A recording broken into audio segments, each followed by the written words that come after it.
2 कुरिन्थियों 12:7 आज हम टेस्टमनी को सुन रहे थे लोगों की। कुछ की टेस्टमनी थी, परमेश्वर ने मुझको आशीष दी, मैं आना नहीं चाहती, परमेश्वर मुझको लेकर के आया। फिर कुछ की टेस्टमनी थी जो प्रेयर रिक्वेस्ट थी कि अभी भी प्रॉब्लम चल रही है। इस तरह की जब हम बातों को देख रहे थे तो यहाँ परमेश्वर के पवित्र वचन को जब हमने पढ़ा, पौलुस भी किसी बात को लेकर के बड़ा परेशान था। इसकी तबीयत खराब हुई कि इसकी बॉडी में कुछ प्रॉब्लम आई, क्या हुआ वो तो नहीं लिखा है, पर लिखा है कि इसलिए प्रकाशनों की, प्रकाशन मतलब कि मैं तो आराधना करता हूँ, मैं तो गीतों को गाती हूँ, मैं तो वचन पढ़ता हूँ, मैं संडे की कभी छुट्टी नहीं करता हूँ, मैं हर हाल में जाता हूँ, हर हाल में जाती हूँ। कई बार हम फूल ना जाए, इसलिए कई बार हमको थोड़ी सी दिक्कत दी जाती है। बाइबल जिसके विषय में बता रहे हैं कि इसलिए प्रकाशनों की बहुतायत के कारण मैं फूल ना जाऊं, इसलिए मेरे देह में एक कांटा चुभाया गया है। इस कांटे को आप ले सकते हैं। बच्चे हरकतें कर रहे हैं, पति कई बार गलती करता है, कई बार पत्नी कुछ कहती है, कई बार कारोबार में दिक्कत है, कई बार कुछ भी आप ले सकते हैं। कानूनी समस्या, डॉक्टरी प्रॉब्लम है, बहुत सारी दिक्कतें हैं। ये दिक्कतें आकर के परेशान करती है। इसी बात को यहाँ पौलुस लिख रहा है कि इसलिए कि प्रकाशनों की बहुतायत के कारण मैं फूल ना जाऊं, मेरी देह में कांटा चुभाया गया, अर्थात शैतान का एक दूत वो मुझे घूस से मारता है। इसके विषय में लिख रहा है पौलुस, लिख रहा है कि इसके विषय में तीन बार प्रभु से प्रार्थना की, प्रभु ये दुख, ये दर्द, ये परेशानी, ये उलझन मुझसे दूर कर दे। पर उसने मुझसे कहा कि मेरा अनुग्रह तेरे लिए पर्याप्त है, काफी है, तो चिंता मत कर। एक तरफ मैं कई बार चीज को देखता हूँ कि लोग कई बार क्या सोचते हैं, जिनके काम बन गए, मैंने घर बना लिया, मैंने कार ले ली, इस तरह की कई बार आप देखिएगा। मेरे तो लड़के की शादी हो गई, हमारी जल्दी से 3 बेटे भी हो गए, पोते हो गए। इस तरह की जब बातों को हम सुनते हैं तो कई बार लगता है कि इसमें ज्यादा आशीष है। और कई बार हम देखते हैं कि जो वचन में, प्रार्थना में लगे हुए हैं, उनके साथ ये चीजें नहीं होती। कई बार तो लोग क्या सोचते हैं, क्या कहते हैं उनके बारे में, इनका जीवन तो ठीक नहीं है प्रभु में, इनसे अच्छा तो जीवन उनका है। लेकिन क्या बाइबल ऐसा बता रही है? क्या बाइबल ऐसा बता रही है? देखिएगा, जब यूसुफ को उसके भाइयों ने जब निकाल दिया, धक्के मार के निकाल दिया, फिर उसको बेच दिया, फिर वो पोतीफर के यहाँ गया, उसकी कहानी को आप लोग जानते हैं। अब वो अनुग्रह में था, एक स्वप्न, एक दर्शन उसको दिया गया कि तू राजा बनेगा। उसको बताया कि तू राजा बनेगा। अब जो वो स्वप्न अपने भाइयों को बताता, वो चिढ़ने लगते हैं। अब स्वप्न पूरा करने के लिए उसको वहां से निकलना पड़ता, अब राजा बनाना था उसको। जब वो पोतीफर के घर में गया तो वो बड़ा आनंदित था। समझिएगा चीज को, वो आनंदित था और उसके द्वारा पोतीफर आनंदित था, क्योंकि जब वो उसके घर में था तो पोतीफर का कारोबार बढ़ता चला गया। ठीक है जी। और जिस नौकर के होने से हमें आशीष मिलती है, उसका खुश रखते हैं, नए नए कपड़े देते हैं, खाने पीने देते हैं, कैश भी देते हैं उसको, क्योंकि उसके होने से हमको बरकत मिल रही है। अब दोनों का सही चला, पोतीफर इसके होने से खुश था और ये वहां रहने से खुश था, लेकिन परमेश्वर खुश नहीं था, क्योंकि वहां ये नौकर था और परमेश्वर को राजा बनाना चाह रहा था। आमीन। कोई दर्द आपके साथ है। एक बहन बताती है कि मेरे बेटे का सगाई एक जगह हो रही थी, पर वो लड़की मना कर रही है। फिर दूसरी जगह से सगाई की बात आ रही तो वो लोग भी आनाकानी कर रहे हैं। हम ये ना कहें कि पहली लड़की मना कर रही है, ये ना कि दूसरी क्या कहना चाह रही है, पर इस बात पर ध्यान रखें कि अगर परमेश्वर यूसुफ को वहां से निकाल करके, कनान से निकाल करके अगर वो मिस्र में लेकर के गया, मिस्र में ले जा करके वो नौकर बना, नौकर बनने के बाद जब एक औरत पर इल्जाम लगाया तो वो कुड़कुड़ाने की जरूरत नहीं है। हम बीमार हो रहे हैं, हम परेशान हो रहे हैं, हमारे साथ दिक्कतें चल रही है, आप खुदा में हो, कोई आशीष, कोई बरकत तुमको नजर नहीं आ रही है, पर एक चीज तुमको नजर आ रही है कि सेनाओं के यहोवा मेरे साथ है। आमीन, है ना। यीशु मसीह का अनुग्रह मुझ पर है, और यदि अनुग्रह है तो तुम्हें किसी भली वस्तु की घटी हो ही नहीं सकती। जितना भी तुम्हारा गया, जितने भी 2 साल, 4 साल, 6 साल, जितने भी आपने गवाए हैं, उन सबको वो पूरा कर देगा। आपको पता है 17 साल की उम्र में यूसुफ घर से निकला था, और 13 साल के बाद परमेश्वर ने उसको भयंकर आशीष दे दी। वो जो 13 साल में कभी भी कमा नहीं सकता था, एक ही दिन में परमेश्वर ने उसको राजा बना दिया। यहाँ पौलुस इस बात को लिख रहा है, कहता है कि इसलिए प्रकाशनों की बहुतायत के कारण में फूल ना जाओ, मेरी देह में एक कांटा छुपाया गया। जब दिक्कत आती है, मैं अभी हाल की बात है, इसी महीने की 5 तारीख को संडे में नहीं ले सका। 3 तारीख शुक्रवार को मैं एक हल्की सी बाल्टी उठाई, मैंने कोई उसमें ऐसा वेट नहीं था कुछ भी, मैंने उठाई और मेरे पीछे ऐसा भयंकर दर्द हुआ, मैं तुरंत गिर गया, मैं उठ ही नहीं पाया। शुक्रवार 3 तारीख फरवरी की, इसी महीने की बात है, 2023। मैं गिरा, 5 दिन तक कंटिन्यू बीमार रहा, कंटिन्यू में बेड रेस्ट पे रहा, मैं उठ ही नहीं सका, मैं हिल डुल भी नहीं पा रहा था। इवन समझिएगा कि मैं इस डर से कुछ खा भी नहीं पा रहा था, क्योंकि वॉशरूम जाना पड़ेगा और वॉशरूम जाने के लिए चलना पड़ेगा, मैं तो हिल ही नहीं पा रहा हूं। मैं सिर्फ लिक्विड ले रहा था और यूरिन मेरी वाइफ करा रही थी। आप समझिएगा इस चीज को कि मैं पड़ा हुआ हूं। फिर 5 दिन के बाद फिर मैं प्रार्थना की, मैं प्रार्थना, हे प्रभु संभाल, हे प्रभु तेरा वचन बताता है कि सामर्थ्य से बाहर कोई परीक्षा नहीं जो तेरे सहने से बाहर हो, ऐसी कोई परीक्षा नहीं है। मैं प्रार्थना, प्रभु जी मुझसे दर्द सह नहीं जा रहा, उधर चलता है, उधर चल रहा, परेशान कर रहा मुझे।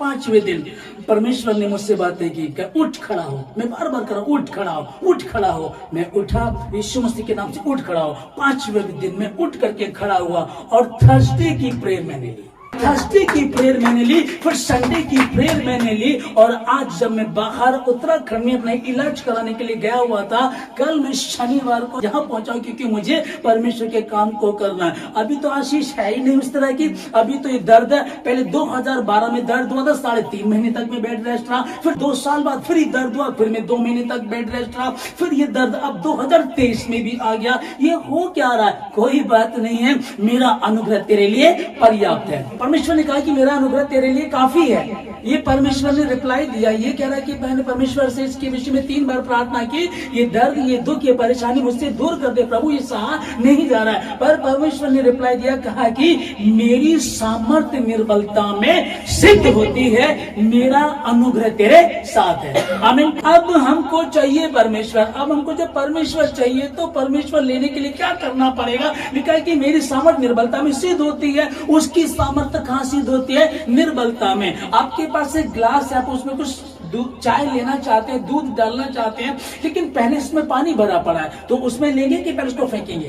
पहले तो उसको फेंक देंगे, तब जाकर के उसमें डालेंगे। तो पहले हम खाली करेंगे। मेरी सामर्थ निर्बलता में सिद्ध होती है। परमेश्वर ने जगत के निर्बलों को, असहायों को, कमजोरों को, दरिद्रों को और उनको चुन लिया, जो है भी नहीं उनको चुन लिया। क्योंकि परमेश्वर वही काम करता जो कोई कर नहीं सकता। अच्छों को तो इस दुनिया में सब प्यार करते हैं, बूढ़ों को प्यार करना मसीहा सिखाता। परमेश्वर जब आया तभी वो उन जगहों में गया जहाँ कोई नहीं जाता था, उन्हीं लोगों से जाकर के मिला जिनसे कोई मिलता नहीं था, उन कोड़ियों से मिलता था।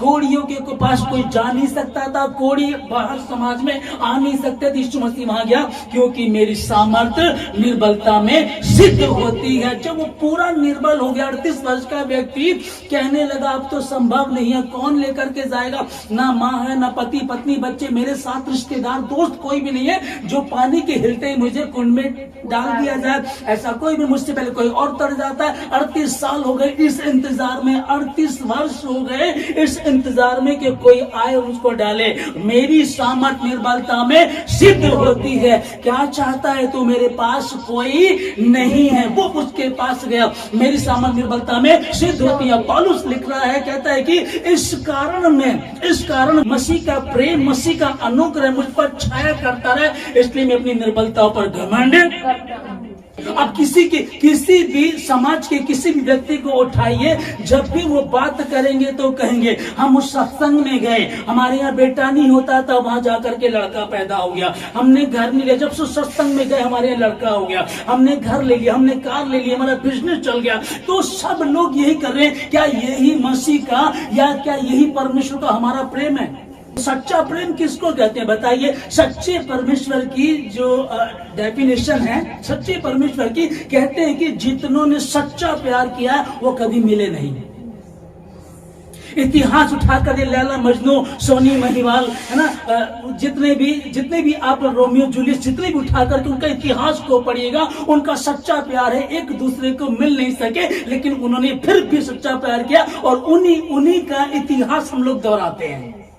होता है जी, जो मिल गया वो अब ये क्या, ये सच्चा इश्क ही तो है। ये तो पौलुस इस बात को लिख रहा है यहाँ। करोड़पति था उस समय करोड़पति था, विरोधी था मसीह लोगों का। उसके बाद जब परमेश्वर इसको छुआ, प्रभु के काम को करने लगा, लिखा है कि तंबू सिलने का काम किया करता था, अतिथि सत्कार करता था, मेहमान नवाजी किया करता था, परमेश्वर के काम को दिन रात परमेश्वर के काम को करता था। अब जब ये बीमार पड़ा, इन बातों को लेकर के परमेश्वर से प्रार्थना करता, प्रभु कहता कि मेरा अनुग्रह तेरे लिए बहुत है। और जब उसका अनुग्रह बहुत है तो क्या किसी भली वस्तु की घटी हो सकती है क्या? यदि तुम मुझ में बने रहो और मेरा वचन तुम में बना रहे, तब जो चाहो मांगो और तुम्हारे लिए हो जाएगा। जब अभी मैं गवाही को सुन रहा था, बातों को सुन रहा था, जो इस बात को बोल रहे थे कि मेरा आने का आज मन नहीं था, आज मैं बड़ी परेशान थी, आज मैं बड़ा परेशान था, आज मेरे साथ इस तरह की दिक्कत थी, उसके बाद भी आप भवन में चल करके आए हैं, तो बात परमेश्वर आप लोगों से कर रहा है। जो झूठा केस मुझ पर हुआ था 2013 की 14 की बात है, ये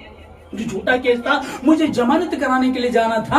मैं जमानत कराने के लिए नहीं गया, परमेश्वर के वचन को प्रचार करने के लिए चला गया और मुझे जेल हो गई। अब मैं जेल में पड़ा, प्रभु मैं तो तेरे काम के करने के लिए गया था। इसी का नाम तो मसीहत है, इसी को इश्क कहते हैं। और जब कोई किसी से इश्क करता है ना, वो लड़की का इंतजार कर रहा, धूप में खड़ा होकर के, सुबह 9 बजे चला गया, शाम के 6 बज गए, वो आई नहीं, फिर भी वो चला जाता खुशी खुशी, वो कुड़कुड़ाता नहीं। अगले दिन अगर वो फिर बुलाए तो फिर भी जाता है, तीसरे दिन अगर बुलाए तो फिर तीसरे दिन भी जाता है जी, ऐसा हम सुनते हैं, ठीक है ना। भले चलो इस चीज से हम दूर रहे आप लोग कोई, ठीक है ना, लेकिन हमको पता तो है ना, उससे प्यार करते तो रात भर लोग क्या बात करते हो भाई, पता तो चले।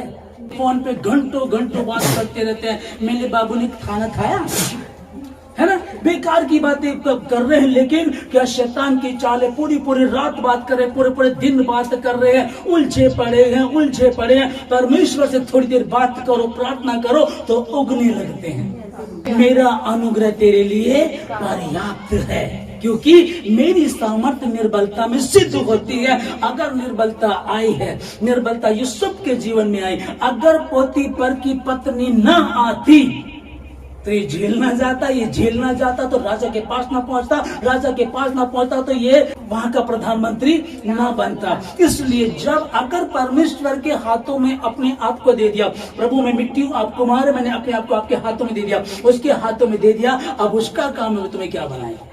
जब मैं निर्बल होता तभी बलशाली होता। ये दर्द क्यों परेशान कर रहा है, ये बड़ा बेटा बार क्यों परेशान कर रहा है, ये जो रिश्ता आ रहा था 6 साल से बात चल रही है, अभी तक क्यों नहीं हो पाया, अब वो मना कर रहे, दूसरा रिश्ता क्या वो भी क्यों नहीं हो पा रहा। तो परमेश्वर की प्लानिंग में है, परमेश्वर की योजना में तुम हो, और उसकी योजना में तो उसके हाथों में दे दो। और उसने कहा कि मेरा अनुग्रह तेरे लिए काफी है। स्वयं परमेश्वर आपसे कहे मेरा अनुग्रह तेरे लिए काफी है। जेल रह करके आया, फिर प्रचार करने लगा, फिर बीमार पड़ा था, फिर प्रचार करने लगा। 2023 में भी वो प्रॉब्लम मुझमें आ गई, और इस प्रॉब्लम से मैं बहुत डर लगता है मुझे, कारण कि मैं बेड रेस्ट पे हो जाता हूँ।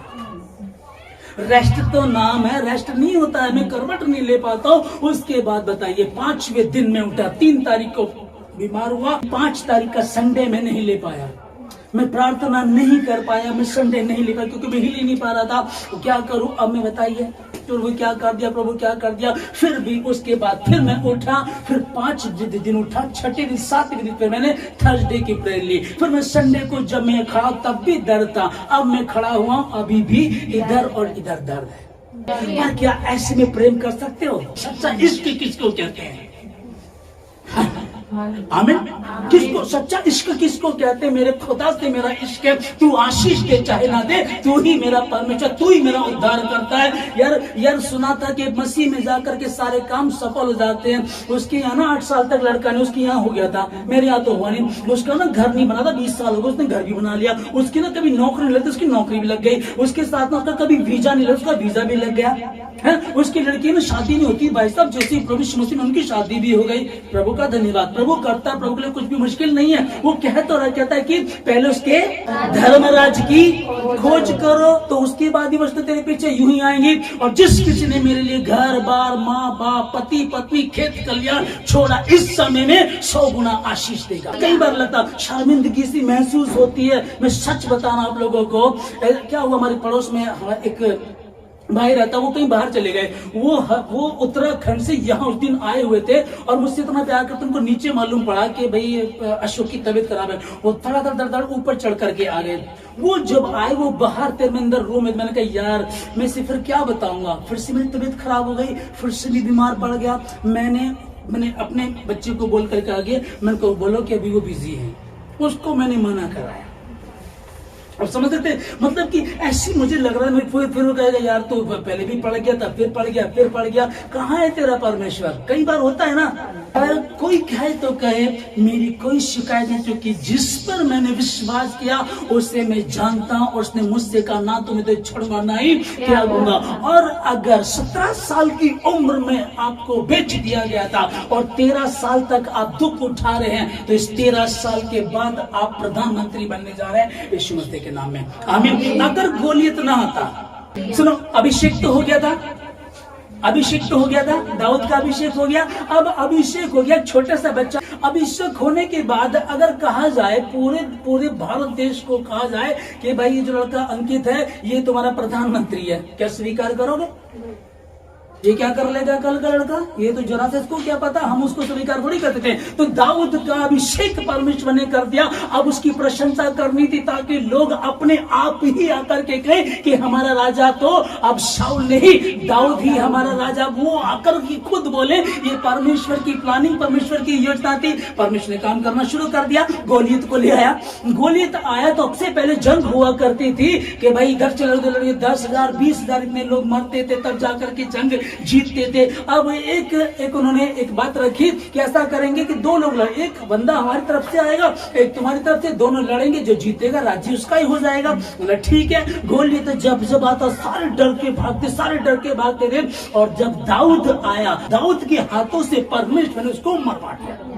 समझ इस चीज को कि अभिषेक आपका परमेश्वर ने कर दिया है, अभिषेक हो चुका है। अब वो डिक्लेयर भी तो करना है। लोग भरोसा कैसे करेंगे? मैं अच्छी आराधना करती हूँ, मैं 6 ट्रिपल प्ले करता हूँ, मैं 6 गीतों को गाती हूँ, मैं 6 वचन को बोलता हूँ, इतना काफी नहीं है। दुनिया प्रशंसा करे। दाऊद ने गोलियत को जब मार दिया, उसके बाद हम आगे चल करके देखते हैं कि बहुत सारी औरतें प्रशंसा करने के लिए आती है, शाऊल के लिए निकलती है और गीत गाना शुरू करती है कि शाऊल ने मारे हजारों और दाऊद ने मारे लाखों।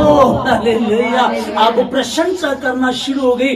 मेरा दर्द कैसे जाएगा, विवाह कैसे होगा, बच्चे कैसे संभलेंगे, नौकरी का कैसे होगा, परिवार का कैसे होगा, क्या हम यूं ही दुनिया में यूं ही चले जाएंगे? ये दर्द कैसे, परेशानी कैसे जाएगी? मैंने 3 बार प्रार्थना की, आपने 30 बार की होगी, 300 बार की होगी, 3000 बार की होगी। हम प्रार्थना करें, प्रभु सहायता कर, प्रभु सहायता कर। प्रभु आपने कहा मांगोगे तो तुमको मिलेगा।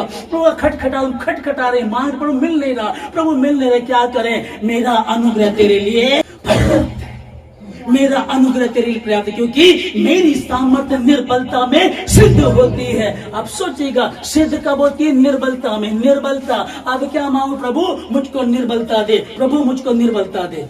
परमेश्वर की योजना मेरे जीवन से पूरी हो, परमेश्वर की योजना मेरे जीवन से पूरी हो। अब अगर योजना को पूरा करना है तो यूसुफ को दर्शन दे दिया गया था कि तू प्रधानमंत्री बनेगा, लेकिन प्रधानमंत्री बनने के लिए प्रोसेस था, उसको बेच दिया गया, खड्डे में डाल दिया गया। भाइयों ने विरोध किया, उस पोतीपर के घर में जाकर के नौकरी करने लगा, ईमानदार था, उसके बाद भी उस पर आरोप लगा दिया गया, लेकिन वो शांत था। वो जानता था मेरे परमेश्वर का अनुग्रह मेरे साथ है, मेरे लिए पर्याप्त है। आमीन। मैं उसकी योजना में हूँ। ये वाला रिश्ता क्यों छूट गया? ये इस बार भी बच्चा नहीं हुआ, इस बार भी दिक्कत चल रही है, इस बार भी हमने फाइनेंस लगाया बिजनेस में, इस बार भी मैंने इंटरव्यू दिया, इस बार भी मैं फेल हो गया। ये क्या हो रहा है? समझ में नहीं आ रहा। तो आप दूसरा कुरिन्थियों 12 अध्याय को जब पढ़ेंगे आपकी समझ में आ जाएगा। इफिसियों 3:16 में भीतर से, अब भीतर के लिए आप बताइए कि आत्मा के लिए कौन सा जिम है? आप सुंदर होना चाहते हैं, दुल्हन को तैयार करना तो ब्यूटी पार्लर है, ठीक है जी। लड़के बॉडी बनाना चाहते हैं, जिम। लड़का लड़की जो भी है उनके लिए भी जिम हुआ, ठीक है ना। जिम खुले हुए हैं, ब्यूटी पार्लर खुले, सुंदर होने के लिए, ताकत बनाने के लिए। प्रोटीन बहुत सारे ऐसे आ रहे हैं कि आपकी सेहत बहुत जल्दी बना देते हैं। पर आत्मा के लिए क्या है? आत्मा के लिए वो यही जो है मैं इफिसियों में पढ़ रहा हूं कि वह अपनी महिमा के धन के अनुसार, समझ पा रहे हो? अपनी महिमा के धन के अनुसार तुम्हें वह दान दे कि तुम उसके आत्मा से अपने भीतरी मनुष्यत्व में सामर्थ्य पा करके बलवंत होते जाओ। आमीन। भीतरी की बात चल रही थी ना, कि तुम उसके आत्मा से अपने भीतरी मनुष्यत्व में सामर्थ्य पा करके मजबूत और बलवंत होते जाओ। कैसे बलवंत होंगे? वो कहता है परमेश्वर के वचन को जो हमने पढ़ा, वहां लिखा है कि जब मैं निर्बल होता हूँ तभी बलशाली होता हूँ। जब कमजोर हुआ, कमजोरी आई, बीमारी आई, कोई दिक्कत आई, कुछ और परेशानी आई, लोग कुड़कुड़ाने लगते हैं, रोने लगते हैं, ले प्रभु हम तो तेरे साथ थे, दशमांश भी दे रहे हैं, भेंटे भी लेकर आए हैं, चर्च में भी आ रहे हैं, प्रभु तेरे साथ भी, अभी भी कुछ नहीं है। अगर अभी भी कुछ नहीं है तो वो 13 साल की जर्नी थी। 13 साल की जर्नी थी वो। अभिषेक तो लड़कपन में हो गया था, लेकिन राजा तो वो 30 साल की उम्र में बना। लेकिन किन के लिए? मैं फिर कहना चाहूंगा, किन के लिए? वे उन्हीं के लिए जो परमेश्वर के प्रति ईमानदार हैं, 7वें दिन में परमेश्वर के मंदिर में रहते हैं, परमेश्वर के प्रति ईमानदार हैं, ये उनके लिए है। और परीक्षा भी उन्हीं पर आती है, दिक्कत भी, क्योंकि किसी और से तो शैतान को भी दिक्कत नहीं है। अगर आप दारू भी पी रहे हैं तो उसको पता तो मेरा ही है, बस सट्टा लगा रहे उसको पता ये मेरा ही है, चोरी कर उसको पता मेरा ही है, आप संडे की छुट्टी कर लो उसको पता ये मेरा ही है ना। जरा सी बात आई छुट्टी कर दी संडे की, जरा सी बारिश आई छुट्टी कर दी, जरा सी तबीयत खराब है छुट्टी कर दी। तो तुम उसकी परमेश्वर की योजना में नहीं हो। फिर तुम उसकी योजना में होने तो मिट्टी की तरह तुमने अपने आप को अपने कुमार के हाथों में नहीं दिया है। जरा सा कुछ होता आप संडे की छुट्टी कर देते हैं। और फिर कहते हैं कि परमेश्वर की प्लानिंग, परमेश्वर के बड़े बड़े वचनों को हम सुनकर के बड़ा अच्छा लगता है। परमेश्वर ने 91 भजन संहिता में लिखा है कि जो परम प्रधान के छाए हुए स्थान पर वो सर्वशक्तिमान की छाया में ठिकाना पाएगा। आगे के वचन, तेरे निकट 1000 तेरे दाहिने हाथ 10,000 गिरेंगे परंतु तुझ तक ना पहुंचेंगे। मैं उसको दीर्घायु से तृप्त करूंगा, क्योंकि उसके मेरे नाम को जान आशीष दूंगा, बढ़ाऊंगा, बहुतायत से बढ़ाऊंगा, किसी भली वस्तु की घटी होने नहीं दूंगा। तू जवान शेर को लताड़ेगा, तू अजगर को कुचल देगा, मैं तुझे इतनी बरकत इतनी आशीष दूंगा। लेकिन बात किसकी चल रही है? पहले वचन में क्या लिखा है? जो परम प्रधान के छाया स्थान में बैठा रहे, उसके लिए बात चल रही है। जो बैठा रहे, अब बैठा कौन है बताइए? आप निरंतर, आप बीमार हैं, परेशान हैं, दुखी हैं, दिक्कतें उठाई हैं, आपके घर में मेहमान आने वाले थे। सिस्टर सुमन ने बताया कि घर में आज मेहमान आने वाले थे, लेकिन मैंने कहा कि नहीं सॉरी आज संडे, आज नहीं। तो क्या परमेश्वर त्याग को नहीं देख रहा है? क्या परमेश्वर दयालु नहीं है? क्या वो अन्यायी है? वो न्यायी परमेश्वर है। वो तुम्हारी दौड़ को देख रहा, धूप को देख रहा, तुम्हारी भाग दौड़ को देख रहा। वो जानता है किस प्रकार से तुम मेरे प्रति ईमानदार, किस प्रकार से रात भर जाग करके तुम मेरे साथ संगति करते हो। यहाँ ये बोल रहा, कहता है कि प्रभु ये दर्द मुझसे दूर कर दे, प्रभु ये परेशानी दूर कर दे। कई बार कि मैं बता ही रहा आप लोगों को कि सारी दुनिया की सारी सुविधाएं हैं और मसीह यीशु का अनुग्रह नहीं है। तो मेरे साथ अगर ऐसा हो तो मैं कहूंगा मुझे मसीह यीशु का अनुग्रह चाहिए, ये सारी वस्तु नहीं चाहिए। और मैं यहाँ भी बोल रहा हूँ, और इन बीते 23 सालों में साबित किया है। मैं तो नहीं कर सकता, मेरे प्रभु ने मुझको संभाला है और साबित किया मैंने। बीते 23 सालों में साबित किया, किसी का लालच नहीं, कोई संस्था नहीं, कोई पैसा नहीं, किसी का भी कोई नौकरी नहीं, सिर्फ सेवा और सेवा की तरह सेवा। आमीन। तो क्या परमेश्वर को नहीं पता? फिर परमेश्वर के वचन को पढ़ते कि जिस किसी ने मेरे लिए घर बार, माँ बाप, पति पत्नी, दोस्त रिश्तेदार छोड़े हैं, इस सामने में 100 गुना दूंगा। आज जिनको तुम मना करते हो, तुमसे छिड़ जाते हैं, कल वो तुम्हारे पीछे होंगे। कल वो खुद तुमसे बात करेंगे, खुद तुमसे मिलना चाहेंगे, खुद तुमसे फोन करेंगे, हम आपसे मिलना चाहते हैं। लेकिन कब? सच्चा इश्क, मसीह का प्रेम, मसीह का प्रेम, समझ पा रहे?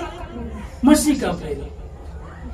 अरे तुम क्या कौन से सत्संग में जा रहे हो? कुछ नहीं रखा, हमारे वाले में चलो, देखो वहां जाके ठीक हो, देखो वहां भी भूत निकल रहे हैं, वहां भी देखो कैंसर, बहुत सारे आप यूट्यूब पे जाइए आप देखिएगा, अगर भाई वहां गए उसमें वहां भूत निकल रहे हैं, वहां जिन भी निकल गया, क्या कैंसर ठीक हो गया, कि बीमारी ठीक हो गई, होता है ना, बाद में पता चलता है कुछ और। पर क्या वो सच्चा है? क्या वो उद्धार दे सकता है? क्या वो वाकई ही इश्क करने के लायक है? तुम्हारा इश्क कैसा है? जो मुझे सामर्थ दे सकता है, जो मुझे सामर्थ दे सकता है, उसमें मैं सब कुछ कर जो मुझे सामर्थ्य देता है उसमें मैं सब कुछ कर, उसमें सब कुछ कर।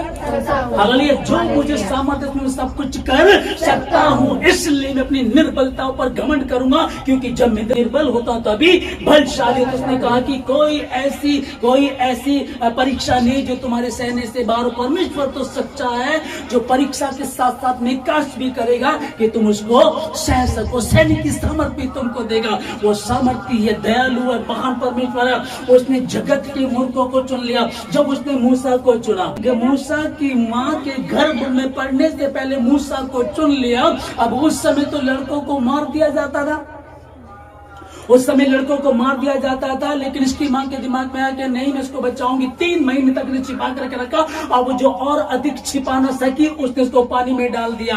पानी में डाल दिया तो परमेश्वर फिरौन की बेटी को भेजा नहाने के लिए, और उसने देखा तो उसने उसको लेकर के उसने उसको पालना शुरू किया। परमेश्वर की क्या मैं परमेश्वर की योजना में हूँ? क्या तू विश्वास कर? हाँ प्रभु, तेरा अनुग्रह मेरे लिए पर्याप्त है। सबसे पहले किसी ने इस अनुग्रह को नहीं समझा। जिनके यहाँ लड़का पैदा होता था वो जाकर के नील नदी में फेंक देते। लड़का पैदा हुआ नील नदी में, लड़का पैदा हुआ उसको। अब इसने पहली बार इसने जान लिया, नहीं, मेरा परमेश्वर सेनाओं का या अब्राहम, इजहाक और याकूब का परमेश्वर, हमारा परमेश्वर हमारे साथ है। उसने कहा कि क्या तू विश्वास करता है? क्या तू विश्वास करती है? उसने कहा अब्राहम से, जो तुझे आशीष देंगे उसे मैं आशीष दूंगा, और जो तुझे कोसेंगे उसे मैं श्राप दूंगा। किसकी बातें चल रही हैं? मसीहियों की, ईमानदार मसीहियों की बातें चल रही है।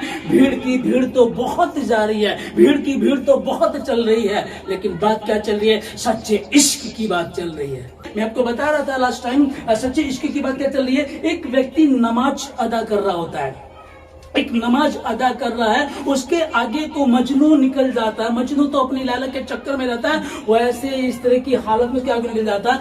अब जो नमाज अदा कर रहा वो उसको बोलता है, ए तुझे पता नहीं मैं नमाज अदा कर रहा हूँ, है तुझे अकल नहीं है? वो कहता है कि तेरे खुदा से कैसा तेरा इश्क है कि तेरे सामने से मैं जा रहा, मैं तुझे नजर आ गया, और मेरी लैला से मेरा इश्क है कि मुझे खुदा का बंदा नजर नहीं आया। सच्ची घटना उसको बताते हैं, ठीक है ना, इतिहास बता रहा। अब सोचिएगा कि इश्क किसको कुछ भी नजर नहीं आया। ये दर्द मेरे खुदा के इश्क के सामने कुछ भी नहीं है। ये कमजोरी दर्द मेरे खुदा की बरकत के सामने कुछ भी नहीं है। मेरे परमेश्वर का इश्क मुझसे है, मैं उसकी दुल्हन को मैं दूल्हा, मेरा दूल्हा है, और दुल्हन को दूल्हे के होते हुए टच कर दे ऐसा हो ही नहीं सकता। ये तो कुछ समय की तैयारी चल रही है, और ये तैयारी है दुल्हन को तैयार करने की। मैं तैयार हो जाऊंगी तो दूल्हे के पास जाऊंगी, दूल्हा मुझको लेने के लिए आएगा, हम तैयार होंगे। 5 मूर्खों की तरह ना हो जिन्होंने मूर्खता कर दी, पर 5 बुद्धिमान की तरह हो जिन्होंने शाली एक्स्ट्रा कुपियों में तेल लिया,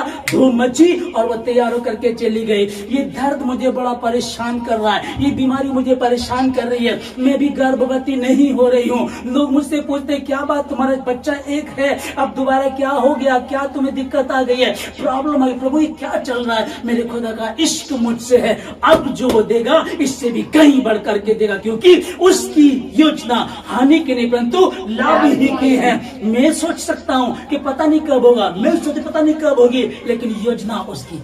पर कुछ लोग मसीह में रहते हुए मसीह को धोखा देते हैं, अपने गार्जियन को धोखा दे रहे हैं, अपने पेरेंट्स को धोखा दे रहे हैं। और सबसे बड़ी बात, गार्जियन और शायद पेरेंट्स को शायद पता ना हो, लेकिन खुदा की आंखें निरंतर लगी रहती है, धर्मी और अधर्मी दोनों पर लगी रहती है। हम सोचते हैं हमारे परिवार वालों को नहीं पता हम क्या कर रहे हैं।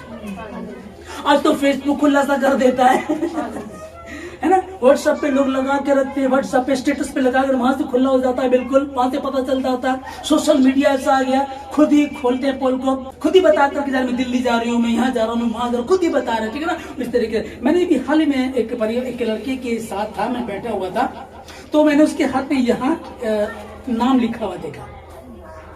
जैसे मेरा नाम अशोक है तो मैंने अपनी स्पेलिंग तो ए डाल ली, और सब जो की रेचल मेरी वाइफ है उनकी मैंने आर डाली। इस तरह से उसने नाम लिखा हुआ। एक बार मैंने उस बच्चे से बात की तो कह रहा कि नहीं मेरा उससे कुछ नहीं है, पर इसी सप्ताह मैंने देखा कि उसका बीवी मतलब है ना। तो मैं यही कहना चाहूंगा कि आपका इश्क आपके परमेश्वर से हो। जिन्होंने गड़बड़ी की वो खत्म हो गए, नाश हो गए, और फिर वो रोते रहे, और आंसू बहाने पर भी फिर उनको वो बरकत नहीं मिली।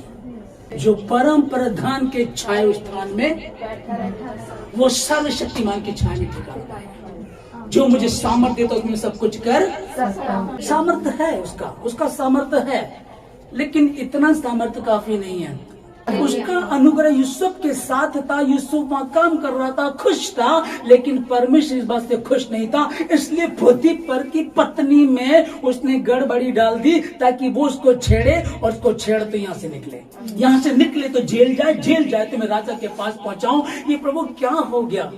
उसकी योजना हानि के लिए परंतु लाभ ही की है। शायद मेरी समझ में नहीं आ रहा, शायद मैं समझ नहीं पा रहा, मैं क्या करूं, मेरी समझ में नहीं आ रहा। डर मत, तेरा परमेश्वर यहोवा तेरे साथ है। पहले फाइनल करो कि तुम हो किसके, पहले फाइनल करो हो किसके।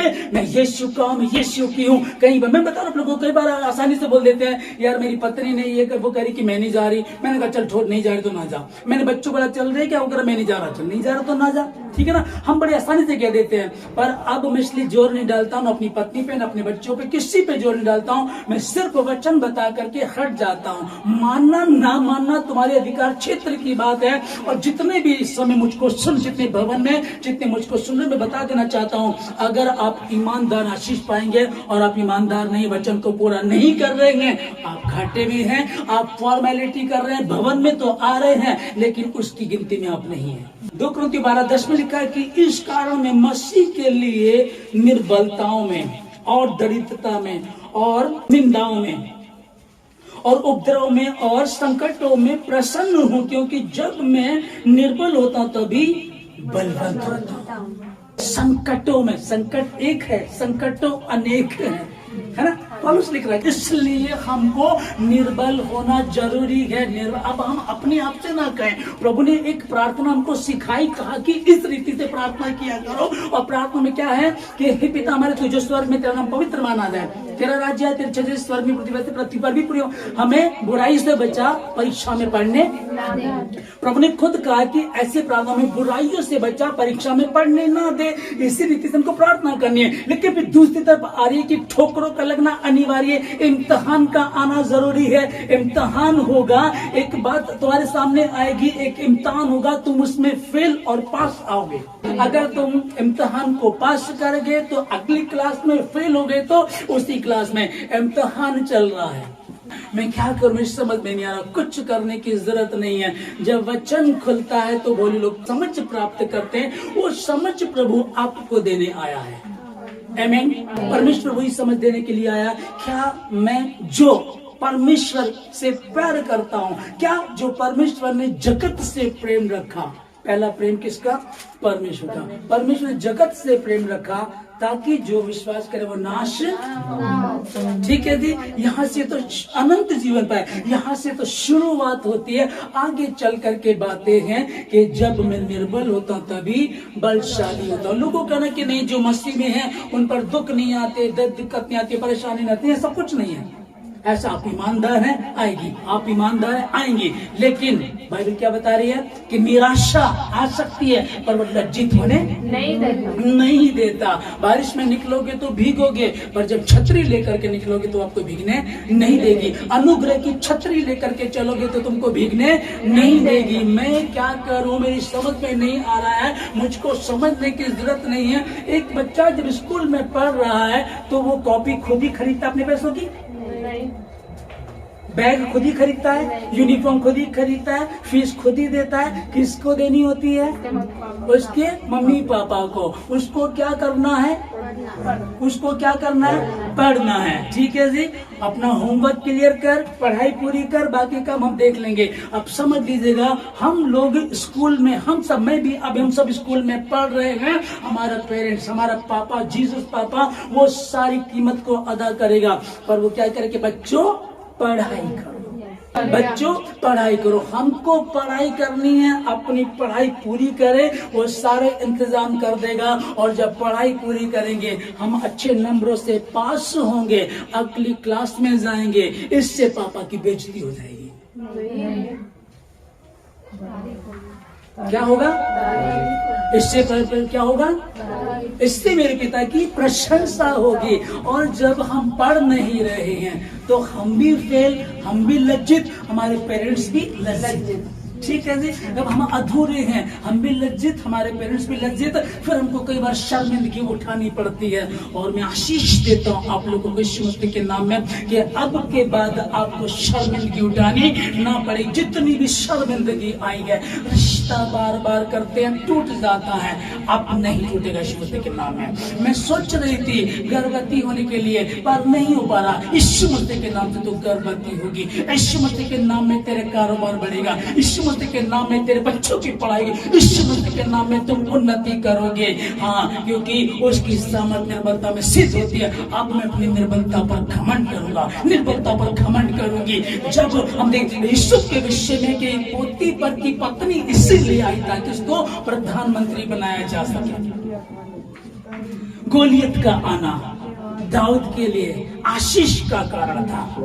अगर आपके जीवन में गोलियत आ गया है, आपके जीवन में पोती पर की पत्नी आ गई है, उस तरह की कोई दिक्कतें आ गई हैं, तो आप ईमानदार बने रहना। दाऊद डर के नहीं भागा गोलियत से, अब डर के मत भागना। यूसुफ ने पोती पर की पत्नी को देख करके उसके साथ सोना नहीं चाहा, पर वो भाग गया। वहां तुम भाग जाना। एक जगह तुमको डरना नहीं है और दूसरी जगह तुमको डरना है। इसी मसले में जहां गोलियत को देख करके लोग डर रहे थे, वहां दाऊद नहीं डरा, वो प्रधानमंत्री बना, राजा बन गया, वहां का इस्राएल देश का राजा बन गया। यूसुफ जिसको पोती पर की पत्नी मिली, उसके साथ सोना चाहती थी, लेकिन वो उसके साथ नहीं सोया, डर गया। वो परमेश्वर के भय में था, वो वहां से भाग गया, वहां से भागा। और वहां से भागने के बाद परमेश्वर ने मिस्र देश का राजकुमार राजा बना दिया उसको। आज प्रभु आपसे वही चाहता है। क्या तुम पोती पर की पत्नी को देख के उसके साथ सो तो नहीं रहे हो? कोई लड़की तुम्हारे जीवन में, कोई लड़का तुम्हारे जीवन में आ गया, कोई गलत चीजें तुम्हारे जीवन में आ गई, क्या तुम समझौता तो नहीं कर लिया तुमने परिस्थितियों से? हालेलुया। क्या तुमने समझौता तो नहीं कर लिया? Jesus thank you. क्या तुम गोलियत की लंबाई और चौड़ाई देखकर डर तो नहीं गए? गोलियत लंबा था, चौड़ा था, उसके समान दूसरा कोई नहीं था, लेकिन दाऊद अपने परमेश्वर को देखता था, ऑफिस को देखता था। ये उसके सामने चींटी के समान था। चींटी भी बड़ी होती है, ये नहीं डरा। आप क्या कर रहे हैं? जब मैं निर्बल होता हूं तभी बलशाली होता हूं। जब गोलियत आया तभी प्रशंसा हुई, तभी इस्राएलियों ने उसको अपना राजा स्वीकार किया, तभी से शुरुआत हो गई। जब यूसुफ के जीवन में पोती पर की पत्नी, वो व्यभिचारिणी औरत आई, वो गलत करना चाहती थी, वो आई, वो भागा वहां से। एक दिन नहीं, कई दिन तक ये सब चलता रहा होगा, लेकिन जब वो वहां से भागा, बाइबल क्या बता रही है? जेल गया। जेल के बाद को उसने स्वप्न प्राप्त बताया। राजा ने कहा, इसके समान और कौन हमारे लिए है जिसके साथ स्वयं परमेश्वर रहता हो। जब तुमने दर्द को सहा, बीमारी को सहा, दुखों को सहा, मसीह से प्रेम करते हुए उसके इश्क में ऐसे दीवाने हो गए कि तुमको कुछ भी नजर नहीं आ रहा था। मैं मां नहीं बन पा रही हूँ, मेरी शादी नहीं हो रही, मेरे पति ठीक नहीं, मेरी पत्नी ठीक, मेरे बच्चे ठीक नहीं, कारोबार नहीं है, दिक्कतें चल रही है, कानूनी समस्या अभी तक चल रही है, डॉक्टर की प्रॉब्लम अभी तक चल रही है। डर मत, मेरा अनुग्रह तेरे लिए काफी है। मैं तेरे साथ हूं। अब जब आपका इश्क खुदावंद यीशु मसीह से है, तो जो चीज आपके पास होगी, बहू, दामाद, बच्चे, परिवार, कारोबार, जो भी होगा वो उत्तम होगा, वो उत्तम होगा। यीशु मसीह के नाम से वो साबित करेगा कि तेरी आशीष अब कुत्तियों वाली नहीं, बढ़ाने वाली है। प्रभु इन लोगों को आशीष देता। आज के वचन के द्वारा खुदावंद पौलुस कहता है, जब मैं निर्बल होता हूं तभी बलशाली होता हूं। खुदावंद इनकी निर्बलता प्रभु जी अगर आपकी ओर से है तो प्रभु जी हम इनकार नहीं कर सकते। यदि आपकी ओर से नहीं है तो ये शुभ के नाम से इनकी निर्बलता जाए। आप एक को आशीष दे। जितने भवन को आशीष दे प्रभु जी, जितने भवन के आसपास के लोग आशीष दे प्रभु जी, और जितने लोग ऑनलाइन सुनते परमेश्वर, इन सबको आशीष दे। तेरे नाम की महिमा, तेरे वचन को धन्यवाद देते सारी बातों के लिए, सारी आदर में आपको देके धन्यवाद के साथ प्रार्थना इस के नाम से मांगते हैं। आमीन।